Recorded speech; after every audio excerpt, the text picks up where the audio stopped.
boa noite. Estação Hamburgo desta quarta-feira, 6 de junho de 2020, está no ar, não ao vivo ainda, né? Esse programa está sendo gravado, como a gente tem feito nos últimos dias, mas sempre um programa inédito, trazendo as discussões mais importantes para a nossa comunidade.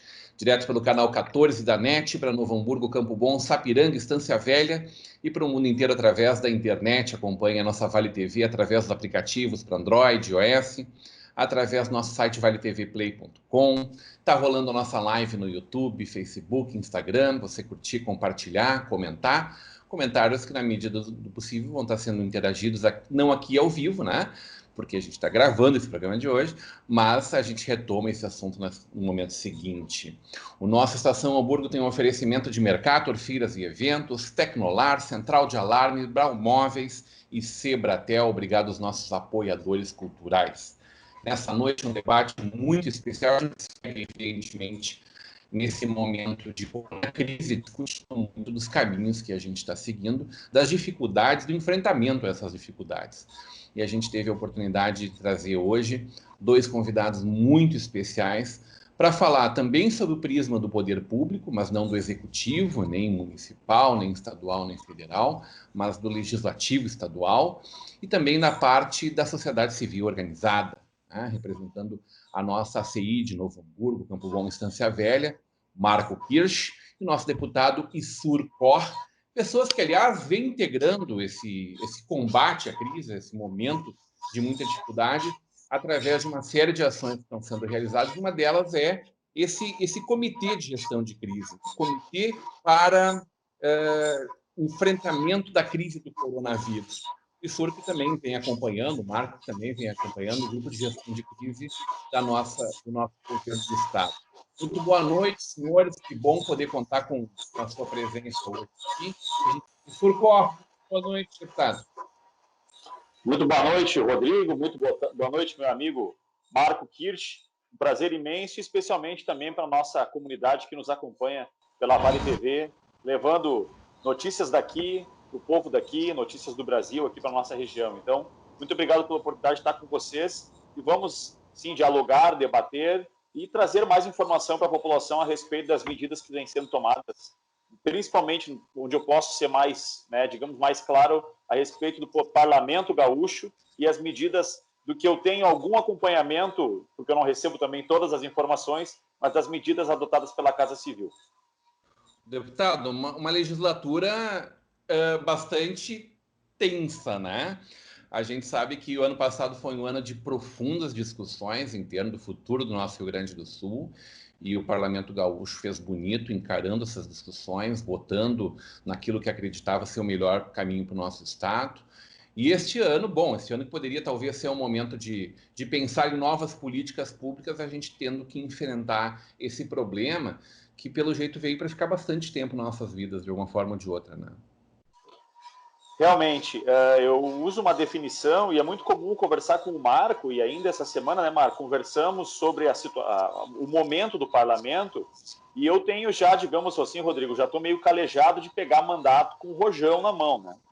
Em 2013, eu assumi meu primeiro mandato enquanto vereador, bem naquele momento que o gigante acordou no Brasil, onde aconteceram todos os movimentos sociais, e os holofotes todos se voltaram para quem ocupa os espaços públicos, né? Seja no legislativo, no executivo, na administração de entidades, como é o caso do Marco, que está presente. Então, enfim, foi um momento bastante difícil, mas dizem que mar calmo nunca fez bom marinheiro, né? Então, se é nesse sentido, eu vou sair almirante, não marinheiro, depois desse processo todo. Então, em 2013 foi assim. Em 2016, a gente teve também uma discussão muito grande na política por causa da questão do impeachment da presidente Dilma, da impeachment, os olhares todos se voltaram para os parlamentos, e por fim, agora sim, o mandato que inicia em janeiro de 2019, já com a demanda de privatizar ou não CE, CRM, Sulgás, né? Todas aquelas medidas de privatização que tomaram todo o primeiro semestre, e o segundo semestre com todas as discussões voltadas à questão do funcionalismo, alterações em plano de carreira, todas essas medidas que o Estado buscou para adequar, né, as suas contas públicas. E agora, o que seria um momento da gente poder começar a propor os próprios mandatos, a gente tem essa situação. E aí, para concluir minha fala, a gente está tendo, infelizmente, isso é muito ruim, os mandatos estão sendo muito reativos e não proativos. Nós estamos precisando reagir, né, às anormalidades, às dificuldades, aos enfrentamentos que são impostos ao parlamento. Então, uma angústia muito normal, e aqui eu posso falar em nome dos colegas deputados, é muito comum essa angústia de que não conseguimos até o momento propor as nossas pautas. Os deputados não puderam até o momento, né, conseguir propor aquilo que apresentaram nas suas campanhas. Aquelas bandeiras que iriam levantar, as pautas que iriam propor. Por quê? Porque até o momento a gente apenas absorveu e fomos, digamos assim, avalistas de medidas impostas pelo Poder Executivo. E pelas intempéries, pelas situações. E agora que seria o momento da proposição, da construção, de apresentar, por exemplo, no meu caso, que faço um trabalho muito forte em questão de educação, né? Muito pouco consegui agir. A gente está mais reagindo do que conseguindo agir. Então, infelizmente, são situações adversas que se impuseram e a gente está na chuva para se molhar, estamos ali para fazer o enfrentamento. Espero ter sabedoria e força para conseguir fazer a altura. Na semana passada, a gente fez um bom debate com a secretária de Educação de Novo Hamburgo, o presidente do Conselho Municipal de Educação de Novo Hamburgo, a presidente do Conselho Municipal de Educação de São Leopoldo e também presidente dos Conselhos do Rio Grande do Sul, né, a respeito de como vai ficar a educação da nossa gurizada nesse ano de 2020, né? E aí a gente pode falar de toda a nossa gurizada, da pré-escola até o nível universitário. É uma das pautas que eu quero discutir contigo, mas em seguidinha. Vamos receber Marco Kirsch. Esperando aqui, não está fácil, tu estava falando um pouco dos importantes avanços que nós tivemos do ponto de vista estrutural do nosso Estado no último ano, né? Das mudanças propositivas que o nosso governador fez, foram acatadas, discutidas amplamente pela sociedade civil, pelos nossos deputados. E agora, esse novo desafio que se avizinha, que vivemos, na verdade, né? Uhum. Em que da noite para o dia nós submergimos, né?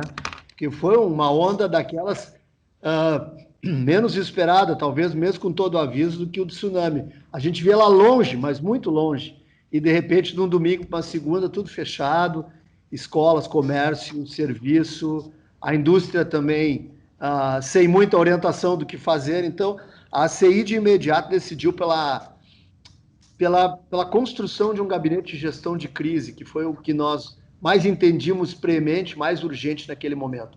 E esse gabinete ele estruturou-se em 3 etapas. Uma de buscar traduzir os números reais do que o vírus estava realmente trazendo, infectados, óbitos, curados. A outra de pesquisas em prol da solução do vírus, como vacina, cura, pesquisas. E a outra das nossas ações institucionais. Eu não tenho dúvida de que as ações institucionais acabaram tomando a ponta disso, porque nos demais era uma responsabilidade de bem traduzir informações técnicas que não são exatamente a nossa área de domínio, mas elogiamos ali o John Hopkins, Lancet, né, institutos de infectologia, a gente ajudar o nosso sócio a entender e depurar um pouco mais da crise. Principalmente nas questões institucionais, a gente arrancou em várias vertentes, tanto nos municípios de postergação do ISS, com uma ação contra o governo federal para postergar e prorrogar os tributos federais, e a qual nós tivemos um excelente resultado, foi a única liminar do Brasil mantida, e ainda com efeitos para os associados.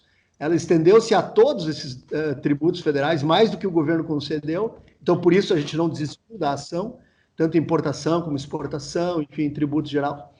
Também ingressamos aqui no Estado com a ideia de produzirmos máscaras, de reduzirmos o ICMS do EPI, encaminhamos ao governo pleitos para maior número de coletivos do Transurb circular para evitar aglomeração, descontinuidade dos serviços de pedágio na 239 e as demais regidas pelo Estado, pleito que até agora não foi atendido, que nós entendemos que é uma forma de infectar regiões e regiões migratórias, serve muito pouco resultado, o Estado continua mantendo.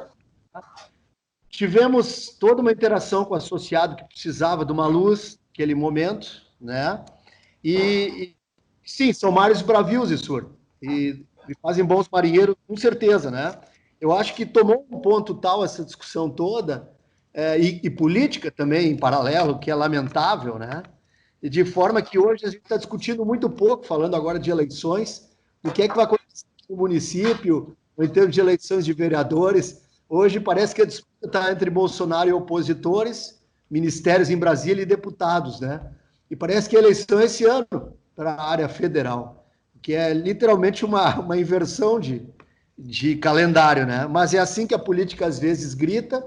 Nós temos bastante críticos a todas as competências de governo e, para encerrar meu primeiro momento, te falo, o que mais tem nos incomodado é o quanto de sacrifício, e aqui eu quero fazer uma ressalva antes de concluir essa frase. Eu quero dizer que a Assembleia Legislativa, e não é porque o ISUR está aqui ao vivo, tá? A Assembleia Legislativa na ordem pública foi a que mais rapidamente compreendeu e aqui também a que mais participou e realmente encadeou nesse processo com aquela destinação de 30 milhões, né, ISUR? Dos seus gabinetes à área da saúde. Coisa e valor que até agora não está equiparado para o setor público nenhum, que segue sem ferir, sem cortar na própria carne, sem desconto de funcionalismo, sem redução de verbas para judiciário, nem para Tribunal de Contas, nem para Ministério Público, nem uma revisão nas câmaras como a Anvisa, como a ANS, a ANEEL, nada disso até agora mudou. Enquanto o empresariado renunciou a empregos, porque o empresário gosta de empregar e não de desempregar, renunciou aos salários, que faz o CEO até o funcionário mais humilde, né? E também teve que estar cortando na própria carne seus negócios, né? Então, até agora, a renúncia praticamente, unanimemente, né? Não unicamente, mas tem sido da área privada.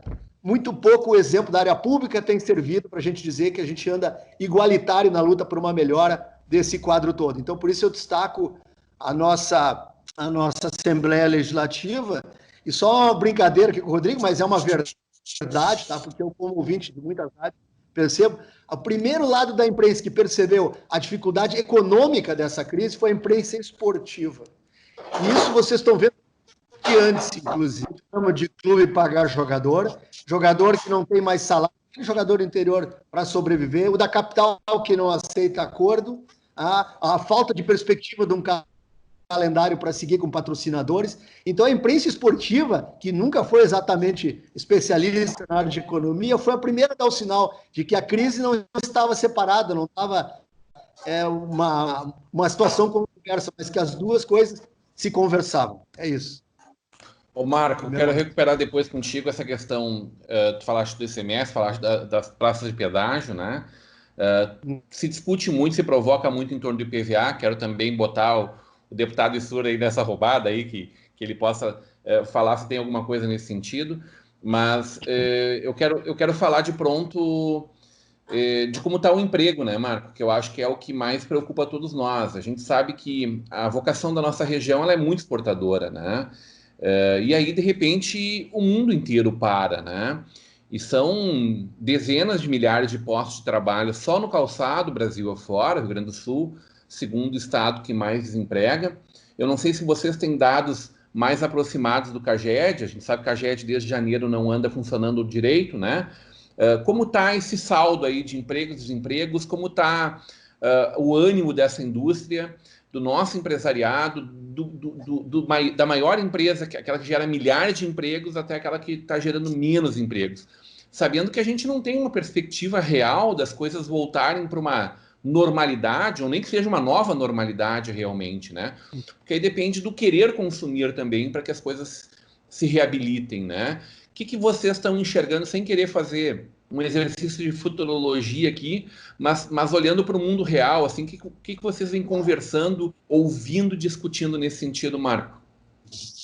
Nós temos ouvido e reunido também com todos os comitês via vídeo, via call, como a gente está aqui conversando, né?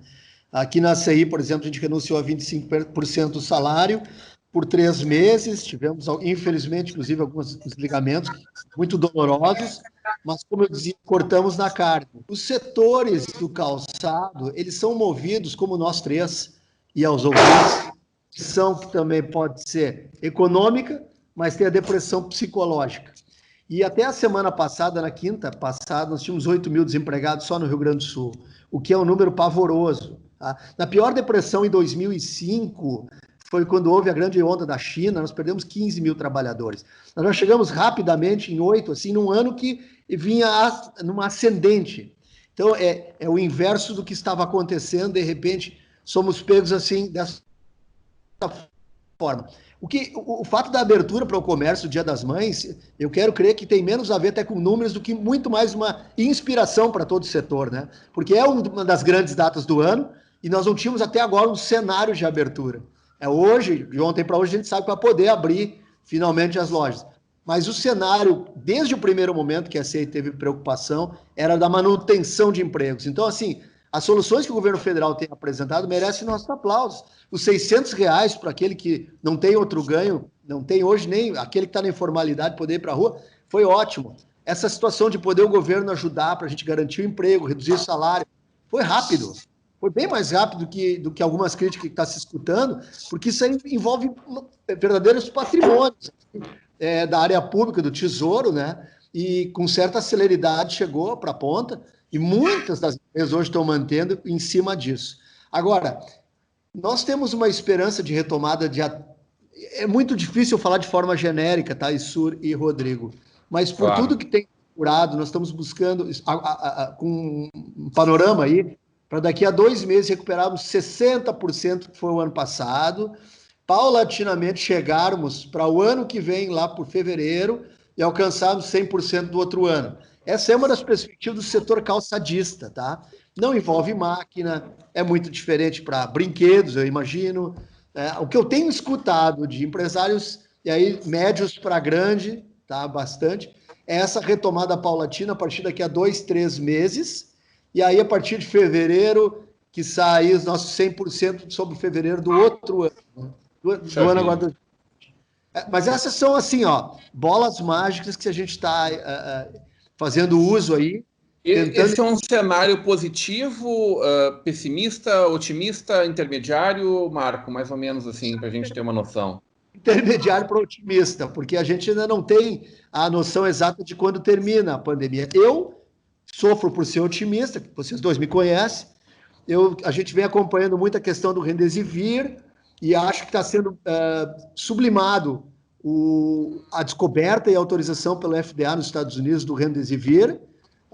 Entendemos que vai realmente achatar a curva de letalidade, não a de infecção, mas isso vai causar, sob forma exponencial, resultados positivos de desobstrução de UTIs, de respiradores. É a primeira coisa que a gente precisa, né? Um tratamento, né?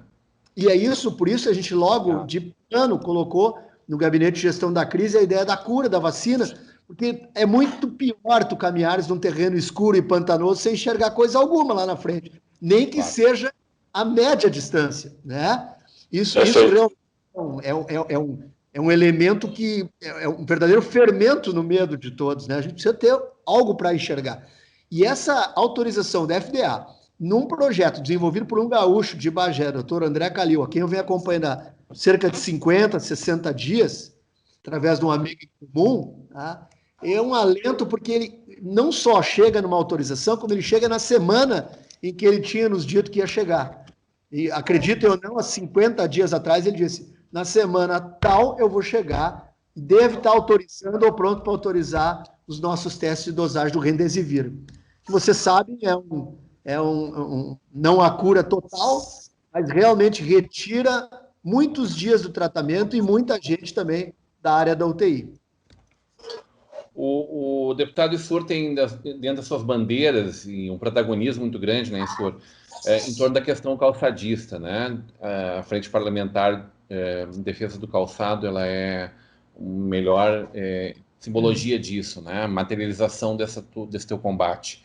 O que tu vem conversando com o segmento produtivo? Claro que eu sei que o Marco também é um desses eixos aí com que vocês estão próximos, mas o que os empresários vêm te dizendo? Um momento, né, Issur, que seria talvez o mais maravilhoso da última década, ou de muitos anos, porque dólar lá em cima, bom para exportar, a questão do ICMS reduzido nesse momento, puxa vida, uma conquista histórica que vocês tiveram também, culpa muito de vocês dois, inclusive, do Issur, muito protagonista disso, de uma luta histórica da CI, e aí a gente chega nesse momento em que está discutindo isto, né? Perda de postos de trabalho, Issur. O que tem chego para ti nesse sentido? Deixa eu só contextualizar para que o nosso telespectador possa compreender. Lá pelo dia 20 de agosto de 2019, eu fui fazer uma reunião com o secretário da Tributação, cuida da Tributação, Ricardo Neves, para tratarmos da substituição tributária no combustível, que era uma das bandeiras que eu abordei naquele momento e continuo abordando, que a medida como o Rio Grande do Sul implantou a ST na cobrança do combustível, ela tem sido muito prejudicial, especialmente para os pequenos fornecedores de combustível, não tão ruim para as redes, principalmente, que não tem um impacto muito grande. Então, estávamos discutindo aquela questão de gerar crédito, não poder fazer o uso do crédito, e eu fiz uma audiência pública sobre isso. Ao fim dessa reunião, eu disse, secretário, já quero deixar agendado com o senhor uma próxima reunião para nós analisarmos a situação do calçado gaúcho, que é uma bandeira que eu conduzo enquanto presidente da comissão, da Frente Parlamentar de Defesa do Setor. E ele disse, olha, há uma possibilidade aí, eu expliquei da dificuldade que o calçado gaúcho tinha de competir com estados como Santa Catarina, que está aqui do lado, nós somos divididos pelo rio Mampituba, e quem produz um calçado em Santa Catarina consegue chegar na prateleira com 15%, 18%, até 20% do preço de um mesmo produto na prateleira da loja. E aí a pessoa, não tendo uma opção específica por marca ou modelo, mas tendo dois calçados, um fabricado em Santa Catarina, outro no Rio Grande do Sul, com uma diferença de 20% no valor, é óbvio que o cliente vai optar pelo valor mais baixo. E com isso nós estávamos perdendo competitividade. E ele nos deu uma luz e disse o seguinte, olha, o CONFAS hoje, o Conselho Nacional das Fazendas, que é quem analisa as possibilidades que os estados possam trabalhar em termos de tributação, permite, segundo o Ricardo Neves falou naquele momento, permite que a gente equipare uma tributação entre as regiões. Por exemplo, o Rio Grande do Sul pode copiar uma lei de Santa Catarina ou do Paraná sem necessidade de passar pela autorização do CONFAS. Isso foi notícia de jornal e no dia seguinte o Marco e o Haroldo, o Marco Kirsch da ACI, o Haroldo da Bicalçados, tiveram essa informação e viram, opa, temos aqui uma possibilidade. Porque o grande, digamos assim, problema muitas vezes é o CONFAS, né? Que para evitar, numa tentativa, né, entre aspas, de evitar guerra fiscal entre os estados, regula as medidas tributárias que cada um possa adotar. Isso gerou uma reunião que aconteceu lá pelo dia 25, 26, na Bicalçados, em Novo Hamburgo. Eu tenho a foto disso, o registro, com a presença do Marco Kirsch. Estava presente o Sindicato do Calçado de Três Coroas, estava presente o Haroldo, e tínhamos mais dois representantes de entidades que agora me falha exatamente quem eram eles. Eu acho que o Biazon estava junto, o Valmor Biazon. Valmor. Uhum. Isso aí. Então, dali se começou uma construção que culminou num decreto do dia 27 de dezembro, né, que definiu essa tributação de 4%, mas que naquele primeiro momento, aquele decreto, ele não atendia na prática, na ponta do papel. No final das contas, ele não dava essa garantia de competitividade, né? Ele trazia uma série de exigências para poder se aderir ao sistema, porque ele é um sistema optativo, né? A empresa precisa se cadastrar no site da Fazenda e adotar essa medida e cumprir com as contrapartidas, em termos de compra de insumos, manutenção de postos de trabalho e uma série de coisas. Como esse sistema do dia 27 de dezembro, esse decreto não foi a contento, trabalhamos mais esses 4 meses até o dia 30 de abril, com o Valmor Biazon como representante do setor, com participação da ACI, da Bicalçados, e conseguimos um resultado. Bom, contextualizei, né? Então, nós temos hoje essa medida de tributação de 4%, que esperamos e já estamos percebendo que já é mais vantajoso que o dia 27, do dia 27 de dezembro. Isso o Marco Kirsch pode confirmar, né? Eles têm o Cauê ali que cuida dos números também, né, Marco? Já sabemos que ele já é melhor que o dia 27 de dezembro, e agora as empresas estão fazendo suas contabilidades. Então, tinha tudo, Rodrigo, realmente, para ser um ano muito positivo. Um ano, assim, de expectativas, de crescimento, de retomada das exportações, como tu falastes, né? Essa diferença do dólar, que é muito importante, entrava mais recursos, e aí nós temos esse impacto. Eu quero ser otimista, como bem falou o Marco Kirsch, e destacou, né, que o otimista ele sofre uma vez só, né? O pessimista sofre todo dia, né? Fica na expectativa todo dia. O otimista sofre uma vez só se sofrer, porque o otimista, se não der certo, ele sofreu uma vez só, e se der certo, ele nem sofreu. O pessimista fica todo dia sofrendo, remoendo aquilo, né? Então, vamos ser otimistas que o pior já passou. O pior em termos de afastamento de funcionários, daquela dificuldade das empresas produzirem.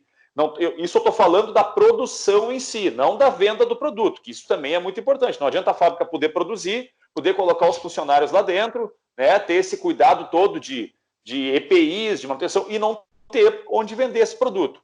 Eu, no dia 10 de abril, mais ou menos, 10 ou 8 de abril, estive numa reunião que aconteceu lá em Sapiranga, numa sede de uma empresa de calçado, onde naquela mesma empresa eles tinham dispensado 200 funcionários. 200 funcionários, não dispensado naquele momento cumprido o contrato de trabalho, não. Eles tinham dispensado, porque eles não tinham como colocá-los para dentro da empresa, tinham liberado. Naquele primeiro momento as indústrias estavam completamente fechadas e eles disseram, olha, se durar 10 dias essa situação, nós não temos mais como cobrir a folha desses funcionários. As empresas não trabalham com estoque de recursos, né? Com um cofre com dinheiro guardado. Se está todo dia, o dinheiro está sempre girando, está entrando e está saindo, está entrando e está saindo. E é essa movimentação que dá a capacidade de cumprir com folha de pagamento e os problemas. Bom, enfim, então, a gente percebe agora uma luz para o setor. A dificuldade que a gente vai ter é a retomada dos, digamos assim, dos pedidos que eram muito grandes e foram cancelados. E aí o Marco pode falar melhor que, né?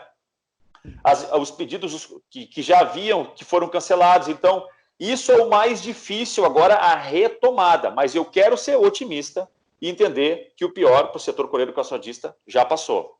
Deixa eu fazer um parênteses numa fala anterior, retomar uma fala anterior de vocês. Quanto à questão do IPVA, que o Marco Kirsch disse, né? Vamos retomar esse assunto e for desse ponto na volta do intervalo, pode ser? Pode ser, então. Vamos fazer um breve intervalo e a gente volta já já.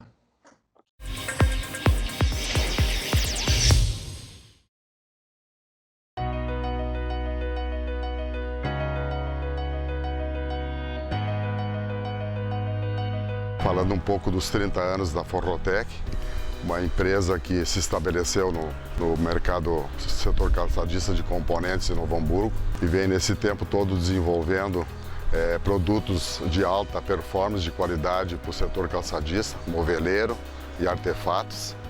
Claro que isso tudo devemos às parcerias, à fidelidade, ao nosso trabalho, não só dos nossos clientes, como os nossos companheiros, nossos parceiros, nossos funcionários que hoje estão com a Forrotec. Então, vai aqui o meu agradecimento dos 30 anos.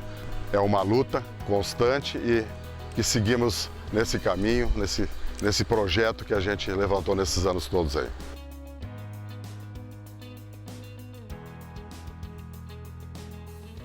Chegou a hora de ser global com a Sebratel.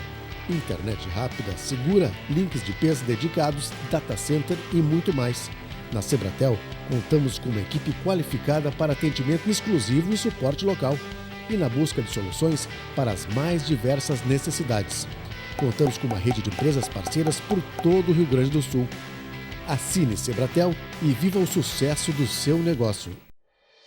Um ambiente tem que ser original, assim como você sonhou.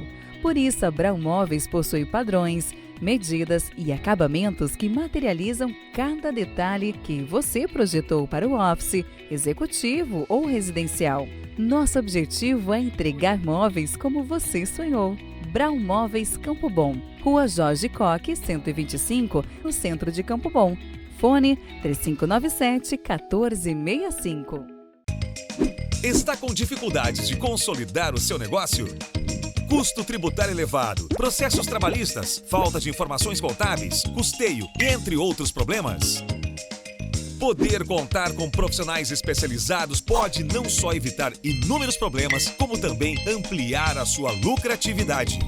Sediada em Novo Hamburgo, no Vale dos Sinos, a Campal preza pela ética, seriedade, respeito e tratamento personalizado e individualizado a seus clientes. Além de acompanhar a legislação, executa toda a rotina fiscal, contábil, pessoal e previdenciária. Uma empresa com mais de 30 anos de atividades no mercado, formada por profissionais competentes, experientes e prontos para dar o suporte que sua empresa precisa. A Campal trabalha para seus clientes, sócios, funcionários, comunidade e familiares. Desejamos e trabalhamos para o seu sucesso. Almejamos que prospere e que tenha conhecimento para construir bases sólidas, inspiradas nos seus princípios e valores. Teremos o maior prazer em recebê-lo. Venha nos visitar. Novo Hamburgo tem amanhecido cada dia melhor e está de braços abertos para receber você. A cidade foi revitalizada para melhorar a vida da população, Jovens são preparados para um futuro com mais oportunidades. Prédios estão ganhando forma para incentivar o desenvolvimento. E o Parcão conta com mais estrutura para você aproveitar novos ares. Seja bem-vindo ao futuro de Novo Hamburgo. Venha conhecer.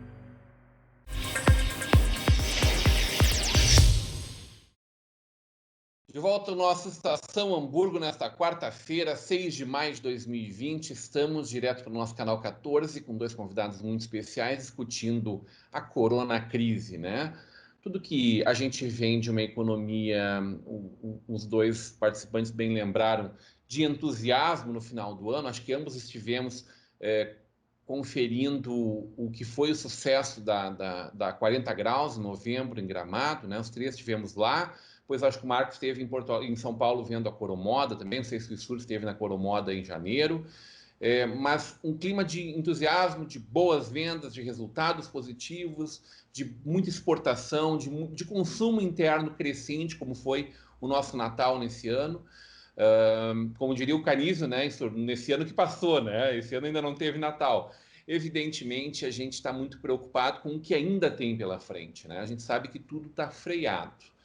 Então, é bom demais ouvir de vocês de que as perspectivas, se o nosso quadro não se agravar, evidentemente, né, tem tudo para a gente ir levando isto de uma forma muito qualitativa, como estão sendo feitas as análises pelos nossos governantes aqui no Estado, né? Eu acho que, eu não sei se o Marco tem alguma referência a fazer sobre isso, depois ele pode falar sobre a qualidade dos dados que estão sendo usados para tomar decisões, né?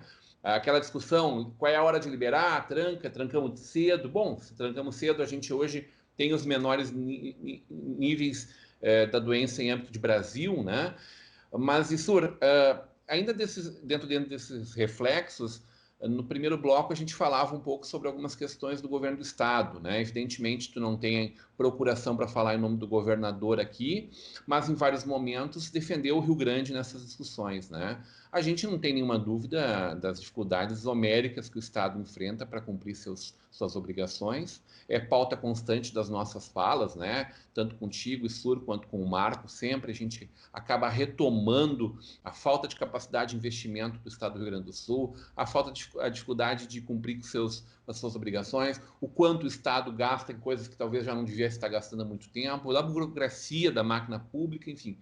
Tudo isso são pautas recorrentes nossas. Nesse momento, existem dois pontos que estão afetando muito a nossa população de maneira geral. Os empresários, a questão do ICMS, né? Essa dificuldade, essa obrigatoriedade dele. O Estado, em nenhum momento, faz o seu dever de casa como deveria. O Marco bem destacou o que a Assembleia Legislativa está fazendo.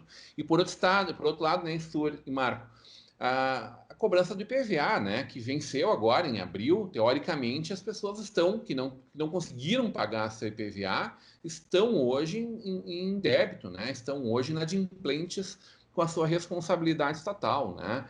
E aí, no final do primeiro bloco, a gente falava sobre isso, o Issur recuperou isso. Partimos daí, Issur. Bom, eu queria traçar que, né, talvez o poder que menos tenha condições de atuar nesse momento é o legislativo.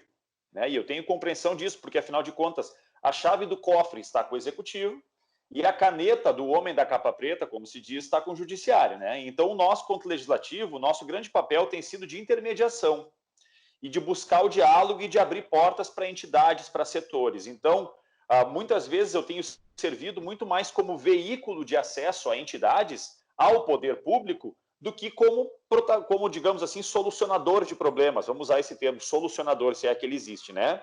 Hoje, por exemplo, mesmo aqui no Novo Hamburgo, na esfera municipal, eu estou em diálogo aqui agora com um grupo de representantes de restaurantes que estão buscando uma medida para que possam ainda ampliar um pouco mais o seu atendimento, tendo em vista as medidas do decreto municipal. Então, conversei hoje com a secretária Roberta, que foi muito solícita, né?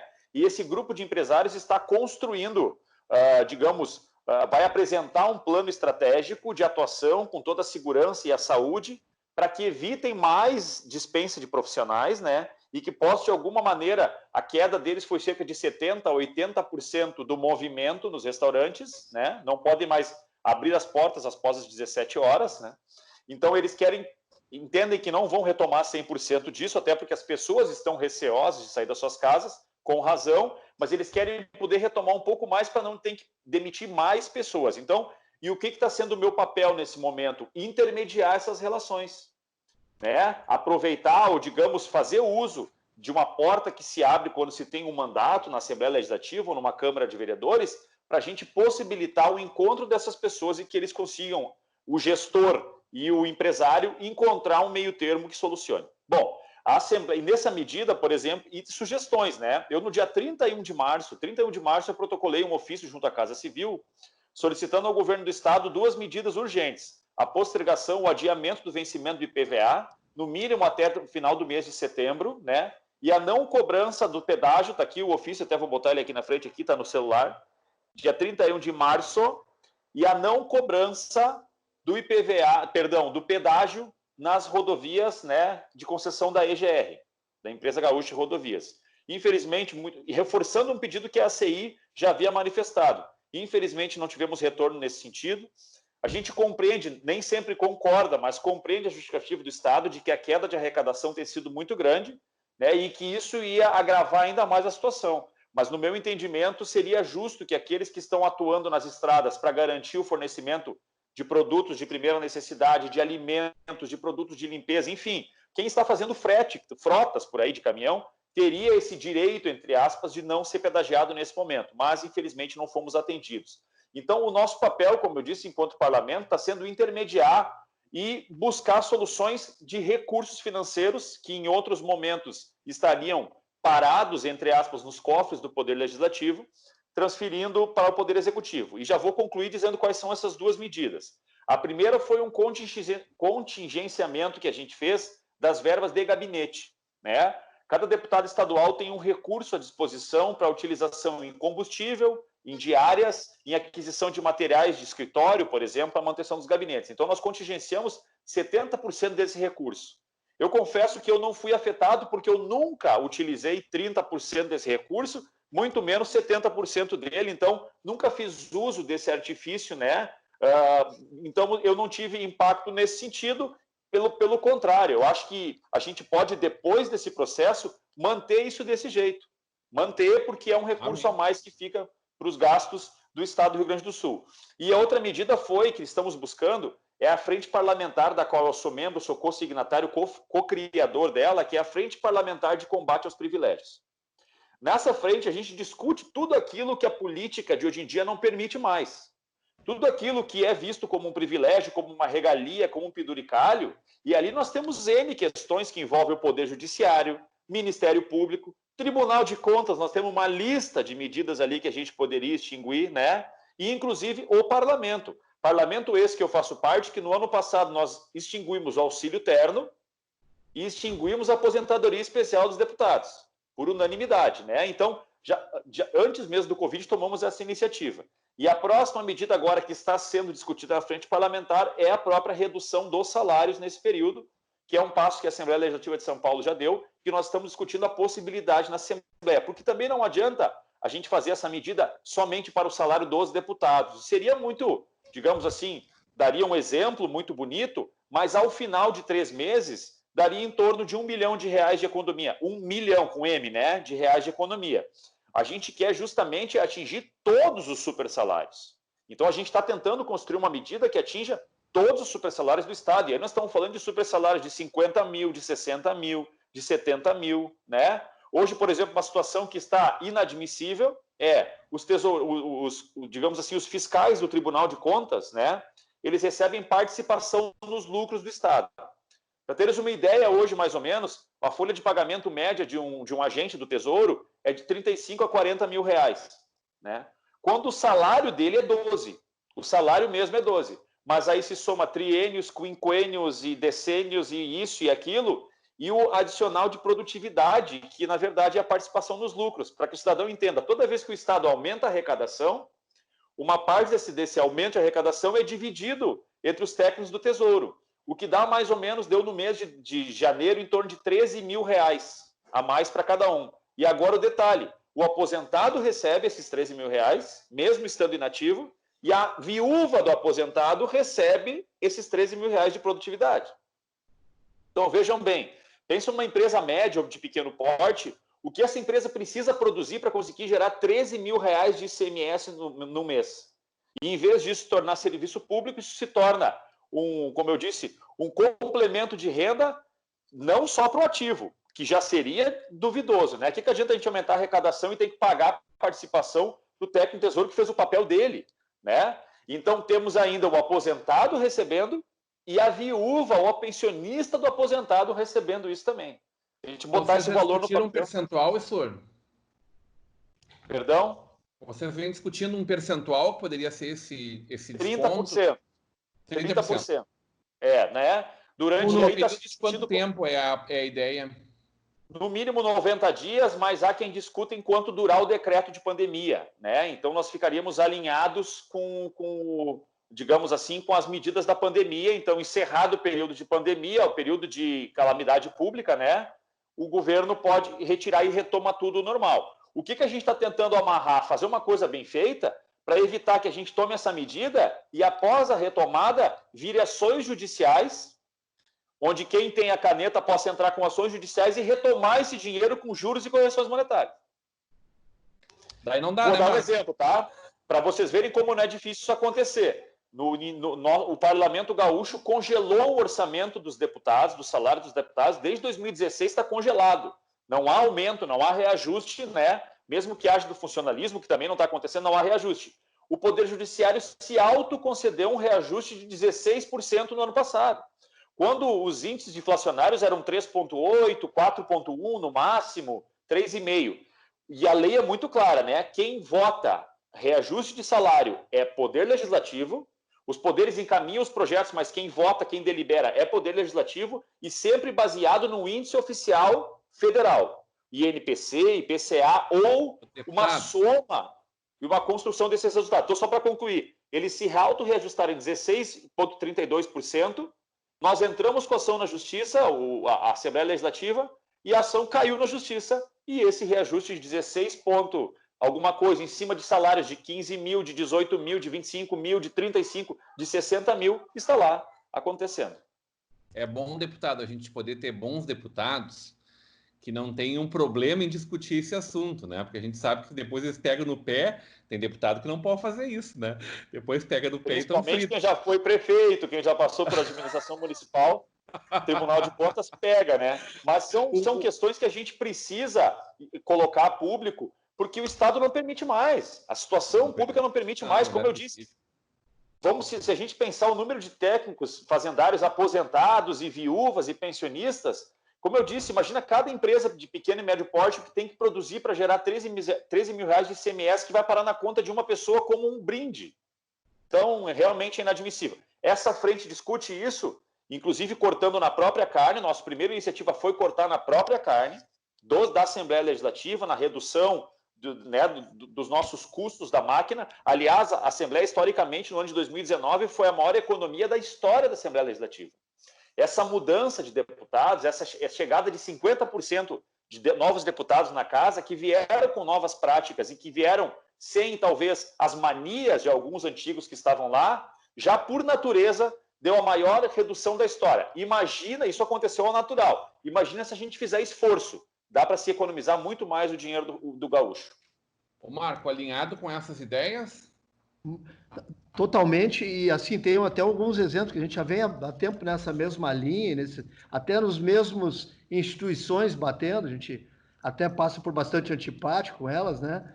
Mas, por exemplo, no caso da Secretaria da Fazenda, aqui complementando o que o Issur comentava, vamos pensar num caso concreto em que esse prêmio de 13 mil que o Issur está aqui comentando vai para a viúva ou vai para o aposentado, que já está de pijama e passeando pelo mundo com seus 35 mil de aposentadoria há uns 8 ou 10 anos.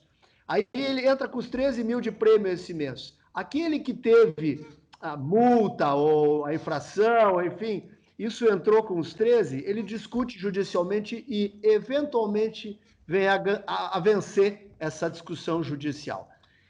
Eu pago uma janta para todo mundo e audiência se lá na frente essa pessoa tiver que retornar para o Estado os 13 mil que foram adiantados. Então, mesmo em causas que aparentemente estão ganhas, nada está ganho. Só o que é certo é que a gente perde. Então, o que o ISUR está falando, com muita qualidade, é isso. A gente precisa atacar esses verdadeiros escoadouros do nosso dinheiro, em grandes volumes, estão sendo descontroladamente há muito tempo. E por isso eu falava no início da minha manifestação que a gente tem que, não é pensar numa redutibilidade momentânea, não. Depois da pandemia, a gente tem que fazer uma releitura estrutural do que é o Estado do Rio Grande do Sul. Né? Para não dizer o Estado federal, que eu estou vendo manifestação de senadores. Mas já começou isso, né, Marco? Não vejo assim com profundidade isso, Rodrigo. Não vejo com profundidade. Okay. O que eu vou te comentar, por exemplo, eu acho que em meio à crise, que tu precisa enfrentar, comprar respiradores, instalar hospitais que sejam de campanha, pagar profissionais da saúde, para dizer o mínimo, alimentar uma parte da população, tu ter 2 bilhões que estão parados dentro da CE, que arrecadou, teu, meu, do ISUR, o ICMS aí da televisão, retendo esse dinheiro sem que repasse para o governo do Estado, para o secretário da Fazenda, é simplesmente um ato criminoso. Nós não podemos aceitar isso como uma coisa natural, normal, porque sempre foi assim de maneira nenhuma. 2 bilhões, se a gente parar para pensar, são quase os 3 bilhões para o Brasil. Aliás, é muito mais, porque os 3 bilhões do fundo eleitoral, se rateados na federação, significam muito menos. Nós temos 2 bi que nós já efetivamente pagamos e que não temos nem para o cofre, nem que fosse para desaparecer na Cefaz, em outras dívidas deles lá. Então, assim, é uma briga forte que a gente tem com o Estado. Estamos considerando várias situações, até ação popular, tá? Mas também estamos considerando coisas que não só consideramos contra o ICMS, a questão da prorrogação, nós ingressamos contra o governo do Estado, porque entendemos que o fato príncipe aí está mandando, ou seja, uma decisão do governo, mas ser uma solução para o empresário sobreviver, né? Então, uma prorrogação, ninguém quer deixar de pagar. E estamos numa disputa agora judicial, né? Então, são questões, se a gente não atacar de forma com envergadura, do tamanho que o problema é, nós não vamos começar a solucionar isso nem a médio prazo. E esse que a gente tem a ACI, sem qualquer medo, trazido a discussão, porque isso é para o bem dos gaúchos e até para os funcionários públicos, que daqui a pouco, nem em tudo isso que a gente está vivenciando, vão ter mais espaço para sobreviver. Eu acho que essa é a hora da gente discutir modelos que aí estão postos, e não é porque aqui estão postos que são os corretos. Tanto é que nos levaram à ruína, que é o Estado e a incapacidade de investimento nosso. Hoje o nosso negócio, né, isso é custeio e pagar previdência e dívida federal. Gente, é isso aí. Termina o Rio Grande do Sul investidor em qualquer área que tu imaginares, não tem espaço. Não tem muito diálogo, tem muito esforço, mas, assim, dinheiro sobrar, não está sobrando. Eu acho que nesse momento agora, por exemplo, em que a gente está batalhando tanto para reduzir ICMS e EPIs com o propósito de retomar, manter empregos no Estado, já que nós não tivemos nada no Estado até agora de resposta. E temos manter uma marca Made in Brasil, Made in Rio Grande do Sul. A China está trazendo sem custo para cá. A gente não ter uma resposta concreta da Secretaria da Fazenda é lamentável. Então, o que a CEI vai fazer? Nós vamos enviar a todos os demais secretários da Fazenda do Brasil, já que o Rio Grande do Sul não acolheu, para qualquer um deles levar ao CONFAS e apresentar no CONFAS a proposta de redução de EPI de gel, de sapato e de máscaras para o Brasil, tornar o produtor livre desse peso do tributo, pelo menos durante o momento da pandemia. Ô Marco, a gente sai diferente de tudo isso no sentido de uma maior valorização da indústria nacional, hein? A gente viu nos últimos 30 anos alguns movimentos muito curiosos e desintonizados da teoria e da prática, né? Brasil e mundo afora, os Estados Unidos fez isso, o Brasil fez isso, valorizamos a nossa indústria e daqui a pouco a gente não produz mais nada aqui dentro, está trazendo tudo de fora e aqui só escoa matéria-prima, né? Pouco manufatura, né? Tu acha que a indústria nacional ela ganha o nacionalismo no melhor sentido da palavra e não no que algumas pessoas tentam empregar, mas de um amor à pátria, assim, de um amor àquilo que é nosso? A gente tem capacidade de evoluir nesse sentido a partir desse drama que está posto hoje?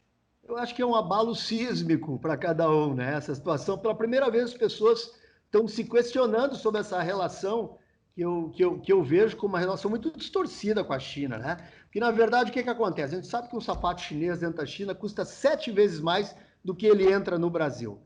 Totalmente subfaturado. Está entrando com valores que não são reais, né? E E muitos têm feito olho grosso, vista grossa para isso, está me servindo. As coisas não são assim. Há muito tempo eu sou um opositor da ideia do simples preço é o melhor preço, né?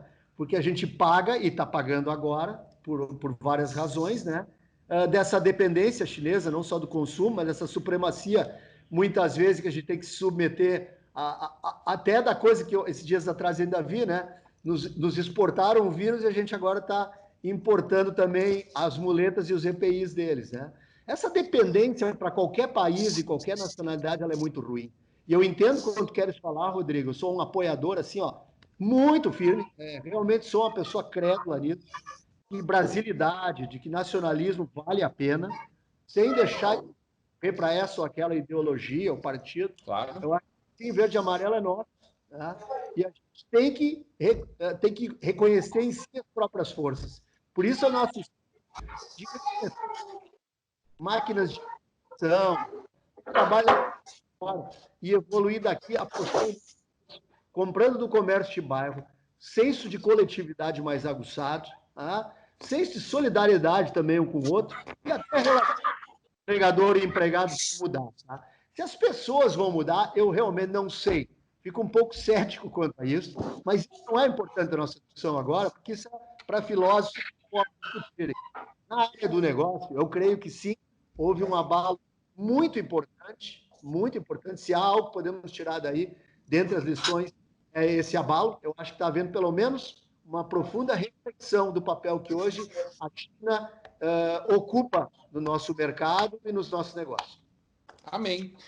A gente está chegando ao final do momento de hoje, mas eu não posso deixar de falar, deputado, dois assuntos muito importantes, tanto quanto o senhor possa usar o poder de síntese para tratá-los, né? Evidentemente que eles merecem um espaço muito maior do que a gente tem para discutir eles, mas que são duas também das suas principais pautas de vida, né? Educação e cultura, né, senhor? A gente sabe da tua luta nesses dois pontos. A gente está muito preocupado com o que vai acontecer com as nossas crianças nesse ano. Provoquei a nossa secretária se esse é um ano perdido. Ela jura que não, nem que a gente tem que entrar no nosso calendário de 2020, 2021 adentro, né? Não sei como tu está enxergando isso no nosso estado do Rio Grande do Sul.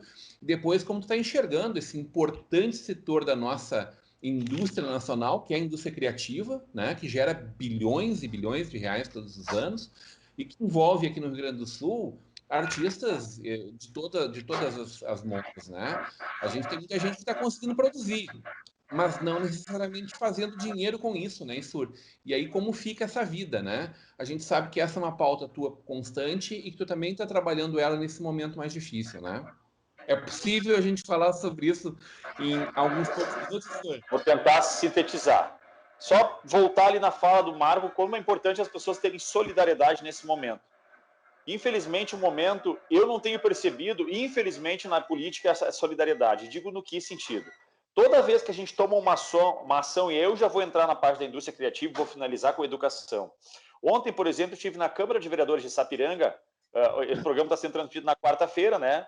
Mas na segunda-feira, dia 4, estive na Câmara de Vereadores de Sapiranga, recebendo um documento, um ofício aprovado, uma moção, pedindo uma visão especial do governo do estado quanto aos músicos e toda essa cadeia que envolve. Eu expliquei um fato que é importante, né? Muitas vezes, para um show que está acontecendo, para um artista que está no palco, nós temos 5, 10, 12 pessoas no entorno fazendo aquele espetáculo acontecer. É o motorista da van, é o montador do equipamento, é o operador de som, o operador de luz, é o produtor, né? Então, há uma série de pessoas envolvidas que, nesse momento, com a queda da possibilidade de alguém estar no palco, todo o cenário do entorno também não acontece. E aí, quando a gente vai defender isso, isso incomoda um pouco. Eu sou artista, eu sou músico, tenho na família, né, o histórico de artista também. O Marco Kirsch é uma pessoa que também tem uma vertente, para quem não sabe, é um exímio guitarrista e produtor musical.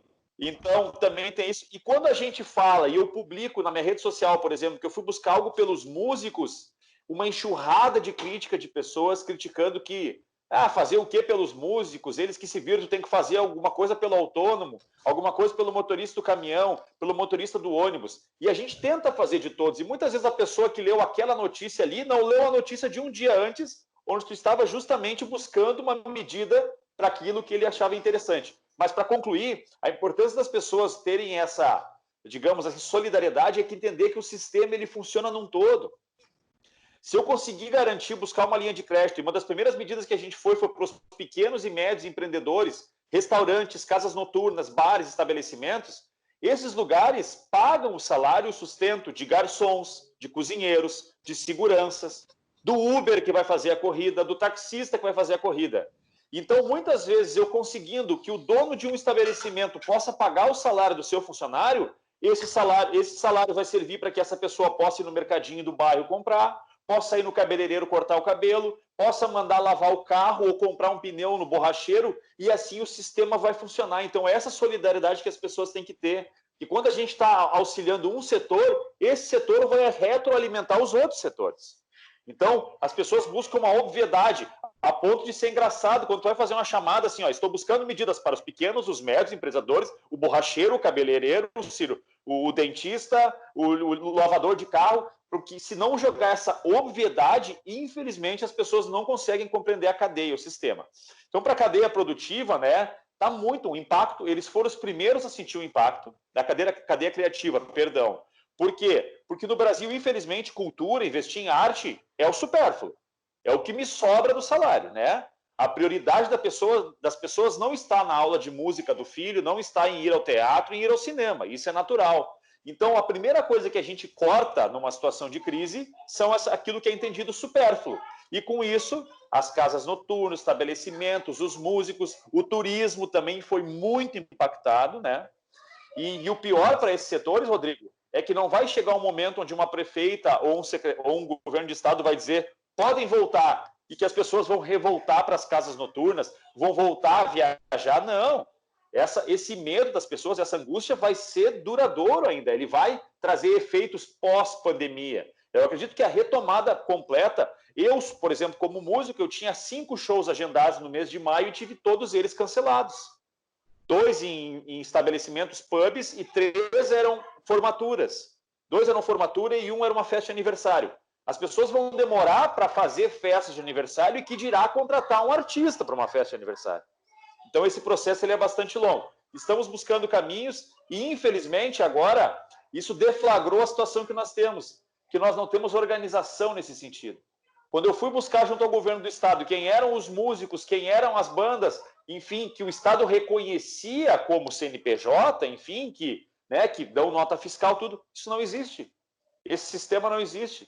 Então, correndo o risco, inclusive, de o governo lançar um programa para atender músicos e artistas, e um cara que tocou reco-reco na festa do sobrinho há 3 anos atrás se apresentar como músico e querer pegar essa verba. E como é que tu vai dizer que ele não é? Porque não tem um registro daquelas pessoas que oficialmente são esses artistas dessa indústria criativa. Então, nesse sentido, isso e tentando sintetizar sobre educação, o que me incomoda muito, e aqui vou fazer quase que um lamento pessoal, é que eu estou há 8 anos em mandato. 2 mandatos, 1 mandato e meio de vereador, que estaria se encerrando nesse ano, e meio mandato de deputado. E nesses 8 anos, eu nunca, ou muito pouco, para não dizer nunca, consegui ser propositivo em educação. A gente é sempre reativo. Enquanto eu gostaria de estar buscando a ampliação de um projeto de robótica numa escola da rede pública, por exemplo, eu tenho que estar correndo atrás do professor do português e de matemática, que não tem. Quando a gente gostaria de estar batalhando para que eles tivessem um projeto diversificado de esportes, que não se resumisse à educação física, jogar uma bola de vôlei para as gurias, uma bola de futebol para os guris, que a gente tivesse equipamentos de ginástica, que a gente tivesse possibilidades de outros esportes, eu tenho que primeiro batalhar para que eles tenham uma quadra esportiva na escola. Então, o que angustia é que a gente está muito distante do ideal. E esse momento agora, onde a gente estava buscando mais uma vez ser propositivo, a gente é pego de surpresa com as dificuldades todas e vamos passar mais 1 ano, 2 anos correndo atrás da máquina. É a história de trocar o pneu com o carro andando, né? Ou de estar sempre no débito, a gente está sempre tentando colocar as coisas em ordem e não consegue dizer, bom, tá tudo ok, tem professor, tem verba para merenda, tem transporte escolar, tem ginásio, tem telhado, tá tudo ok. Vamos pensar no plus. A gente nunca consegue chegar no plus. A gente está sempre correndo atrás do óbvio, do básico. Então, se podendo fazer um exercício aí de, como eu disse, que eu era otimista, né? Tentando ser otimista, vamos retomar o ano letivo e que esses recursos que estão sendo aportados para os estados, né, que não serão utilizados no Covid, tomara que não tenham que ser utilizados, isso significa que a gente não vai ter tanto problema assim, estamos orando para isso, possam ser revertidos para educação. Eu mesmo, finalizando, pedi que as emendas dos deputados, eu, por exemplo, no dia 30 foi depositado R$300 mil em Novo Hamburgo, na Prefeitura e Fundação de Saúde, né, de emendas que eu destinei. São Leopoldo recebeu 100 mil, Morro Reuter 100 mil, Ivoti 100 mil. Então, eu consegui emendas para os municípios da região. Estamos pedindo, inclusive, agora que as próximas emendas dos deputados a gente possa destinar para merenda escolar. Nós temos um imenso número de estudantes que tinham como única refeição a merenda da escola. A única refeição saudável do dia era a tia da merenda da escola que fazia para ele. E agora ele está em casa, às vezes o pai e a mãe trabalham na rua como autônomos e ele não tem alimentação. Para que esses estudantes recebam alimentação, Rodrigo, a disponibilização do governo federal é 37 centavos por refeição. Não se faz nada com 37 centavos. Nossa. Então eu já dei a sugestão para a Casa Civil que as emendas dos deputados possam servir para aportar recursos e que a gente consiga chegar no valor de R$1,50, de R$2, de R$5 para dar uma alimentação adequada para os estudantes. Então, mas mais uma vez, infelizmente, correndo atrás da máquina. Torço pelo dia, e eu espero estar vivo ainda e na política, onde eu possa saber que está tudo ok com as necessidades básicas da educação e a gente possa discutir o plus, o extra, as melhorias. Amém. Adorei conversar contigo, Marco Kirsch, representando a nossa ACI de Novo Hamburgo, Campo Bom, Estância Velha, nosso deputado estadual. A ACI fazendo um baita trabalho, viu, Rodrigo? A gente está de parabéns aqui na nossa região. Quiçá todas as regiões do estado tivessem ACIs que fizessem esse trabalho que o Marco e o Marcelo e toda a família ACI fazem, então, senão nossa situação estaria muito pior. A nossa centenária ACI, né, Suri? Eu ainda torço para que em outubro a gente possa fazer essa festa juntos, tá? Eu quero ir nessa festa, Marco Kirsch. Quero estar lá junto contigo, quero que ela insista. Marco Kirsch, obrigado pela tua presença, obrigado, sempre solicito a nossa Vale TV. Teu ponto final, Marco. Muito obrigado, eu agradeço muito o convite do Rodrigo, agradeço a interlocução muito boa sempre dos deputados ISUR, que sempre tem nos dado uma acolhida aos projetos, sugerido um parceiro mesmo na Assembleia Legislativa, e deixar aqui o registro do meu desejo de que passe breve e que passe com planejamento, com antecipação, não só do nosso setor privado, que vem se esmerando nisso, e muito, mas para que a gente construa junto ao poder público, em todas as esferas, um Brasil menos estados, tá? E um Brasil mais emprego e mais empresas de ordem privada, com empreendedorismo, com mais espaço para a gente fazer acontecer. Muito obrigado. Amém, Marquinhos. Estamos juntos nessa busca também. Deputado Isur Cor, obrigado por estar sempre com a gente. Sabe que eu morro de saudade de ti, né, Isur? Mas a gente te empresta para a Assembleia porque a gente sabe o quão nobre é essa função e fica muito feliz cada vez que a gente vê o quão importante está sendo a realização do teu trabalho. Parabéns, deputado. Teu ponto final. Muito obrigado. Eu procuro sou bastante bairrista, posso dizer, e me orgulho disso, né? Eu acredito muito na questão distrital, da representação por regiões, né? Porque quem está numa região conhece ela como a palma da mão de uma forma muito mais próxima do que aquele que está do outro lado do estado. Então, eu acredito, agora, por exemplo, no encaminhamento das emendas, quando eu caminhei bastante para a região, disseram, encaminhou para a tua região? Eu digo, sim, é ali que eu conheço os problemas, é ali que eu sei as dificuldades, e é ali que eu posso fazer com que esse recurso seja colocado de forma pontual. E finalizando, agradecer e sugerir uma pauta para um próximo encontro que eu estou à disposição. Discutirmos o duodécimo no estado do Rio Grande do Sul. Nossa frente parlamentar já sugeriu para o governo do estado, já encaminhamos o ofício e já tivemos a resposta do governador de que ele está buscando amparo judicial na esfera federal para saber de quem é a atribuição de legislar sobre isso. Mas a PEC do duodécimo é muito importante para que haja uma equalização entre os repasses do recurso do estado. Se vai atrasar o salário do executivo, vai atrasar no legislativo, vai atrasar no judiciário. Hoje a gente recebe de acordo com a previsão orçamentária e o executivo recebe de acordo com a realização orçamentária. Isso tem que ser corrigido e é uma pauta excelente para a gente ter um próximo debate aqui, Rodrigo. Muito obrigado e um grande abraço. Antes que isso aconteça da pior forma possível, né, senhor? Que o dinheiro termine pronto, né? Que a gente faça essa discussão com a antecipação necessária. Está marcado, deputado. Está marcado teu convite, teu chamamento é uma ordem, a pauta é pululante. No oferecimento de Mercator, Feiras e Eventos, Tecnolar, Central de Alarmes, Brau Móveis e Sebratel, Tecnolar, que essa semana inaugurou uma nova loja em Capão da Canoa, ampliou um monte do seu trabalho lá. Olha só, coisa maravilhosa, uma pauta positiva em dias tão difíceis, Suri, Marco. Parabéns, Beto Casper, Vice Casper, por esse momento novo aí em Capão da Canoa.